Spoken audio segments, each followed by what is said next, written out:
Judges 7. Jerubbaal, that is Gideon, and all the troops who were with him got up early and camped beside the spring of Harod. The camp of Midian was north of them, below the hill of Moreh in the valley. The Lord said to Gideon, "You have too many troops for me to hand the Midianites over to them, or else Israel might elevate themselves over me and say, 'My own strength saved me.' Now announce to the troops, whoever is fearful and trembling may turn back and leave Mount Gilead." So 22,000 of the troops turned back, but 10,000 remained. Then the Lord said to Gideon, "There are still too many troops.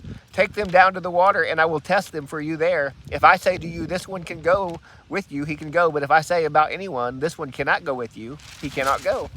So he brought the troops down to the water, and the Lord said to Gideon, "Separate everyone who laps water with his tongue like a dog. Do the same with everyone who kneels to drink."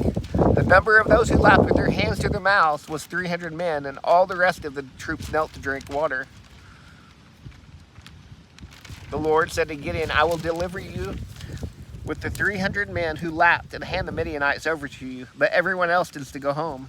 So Gideon sent all the Israelites to their tents, but kept the 300 troops who took the provisions and their trumpets. The camp of Midian was below him in the valley.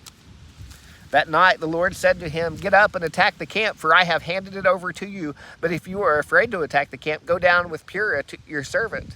Listen to what they say, and you will be encouraged to attack the camp." So he went down with Purah, his servant, to the outpost of the troops who were in the camp.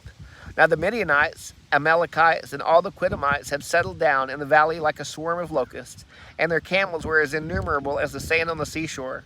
When Gideon arrived, there was a man telling his friend about a dream. He said, "Listen, I had a dream. A loaf of barley bread came tumbling into the Midianite camp, struck a tent, and it fell. The loaf turned the tent upside down so that it collapsed." His friend answered, "This is nothing less than the sword of Gideon, son of Joash, the Israelite. God has handed the entire Midianite camp over to him." When Gideon heard the account of the dream and its interpretation, he bowed in worship. He returned to Israel's camp and said, "Get up, for the Lord has handed the Midianite camp over to you." Then he divided the 300 men into 3 companies and gave each of the men a trumpet in one hand and an empty pitcher with a torch inside it in the other hand. "Watch me," he said to them, "and do what I do. When I come to the outpost of the camp, do as I do. When I and everyone with me blow our trumpets, you are also to blow your trumpets all around the camp. Then you will say, 'For the Lord and for Gideon.'"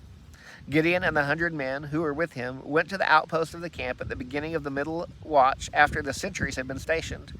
They blew their trumpets and broke the pitchers that were in their hands. The 3 companies blew their trumpets and shattered their pitchers. They held their torches in their left hands, their trumpets in their right hands, and shouted, "A sword for the Lord and for Gideon."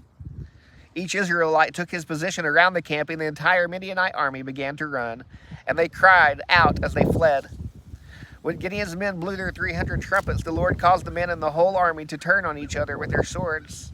They fled to Acacia House in the direction of Zerah, as far as the border of Abel Meholah, near Tabbath. Then the men of Israel were called from Naphtali, Asher, and Manasseh, and they pursued the Midianites.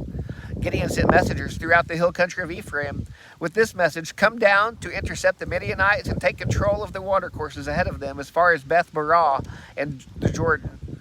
So all the men of Ephraim were called out, and they took control of the watercourses as far as Beth Barah and Jordan. They captured Oreb and Zeb, the 2 princes of Midian. They killed Oreb at the rock of Oreb and Zeb at the winepress of Zeb. While they were pursuing the Midianites, they brought the heads of Oreb and Zeb to Gideon across the Jordan.